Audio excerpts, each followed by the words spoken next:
अस्सलामुअलैकुम नाजरीन, नूरानी खबरों में आपका खैर मकदम है। नाजरीन, इस वक्त की बड़ी खबर सामने आ रही है कि सुप्रीम कोर्ट में वक्फ संशोधन एक्ट पर सुनवाई समाप्त हो चुकी है। जी हां, कल यानी 16 अप्रैल को जो सुनवाई होनी थी वह हो गई है।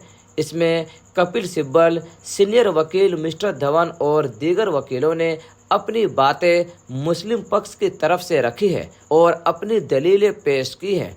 सीजेआई संजीव खन्ना और उनके साथ जो दो और जजों की बेंच थी, उन्होंने इस पूरे मामलात को सुनने के बाद जो सॉलिसिटर जनरल ऑफ इंडिया है तुषार मेहता, उनसे भी सवाल किया गया और कहा कि आखिरकार आप किस बिना पर इस कानून में इस तरह के मामलात को लेकर के आ रहे हैं। क्या आप यह कहना चाह रहे हैं कि कागज दिखाइए जो 300-400 साल पुरानी या 14वीं-15वीं साल की जो मिल्कियत है, तो आखिरकार उसके कागज मुस्लिम समाज के पास कहां से होंगे? ये तो पॉसिबल ही नहीं है। ये बात सुप्रीम कोर्ट मान रही है।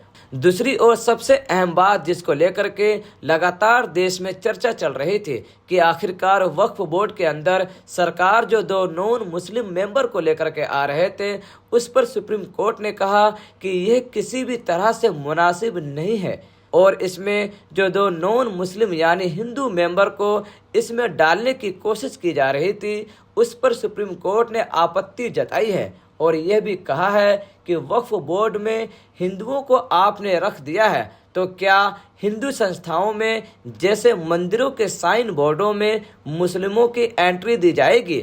साथ ही chief justice of India Sanjiv Khanna ने तुषार मेहता से यह भी कहा कि मिस्टर मेहता, क्या आप यह कह सकते हैं कि हिंदू संस्थाओं की कमेटियों में मुसलमानों को जगह देंगे, वे उसका हिस्सा हो सकते हैं? तो इस पर मिस्टर मेहता चुप्पी साध गए। हालांकि नाजरीन, यह किसी भी तरह का फैसला सुप्रीम कोर्ट ने अभी नहीं दिया है। अभी सिर्फ याचिकाओं को सुना गया है, दोनों तरफ से दलीलें ली गई है और इसी के साथ सेंटर को वक्त दिया गया है कि आप इस पूरे मामले पर अपना पक्ष दीजिए कि आप क्या चाहते हैं। लेकिन मुख्य बातें हो रही है कि क्या इस कानून पर रोक लगा दी जाएगी। सुप्रीम कोर्ट में कुछ संशोधनों पर आपत्ति जरूर जताई है, लेकिन ये कह नहीं सकते कि सुप्रीम कोर्ट वक्फ बिल वापस लेगा। लेकिन हाँ, उन्होंने कुछ संशोधन पर आपत्ति जरूर जताई है। नाजरीन, आज दोपहर 2 बजे इस मामले पर फिर बातें होती है। नाजरीन, आज दोपहर 2 बजे इस मामले पर फिर बातें होगी।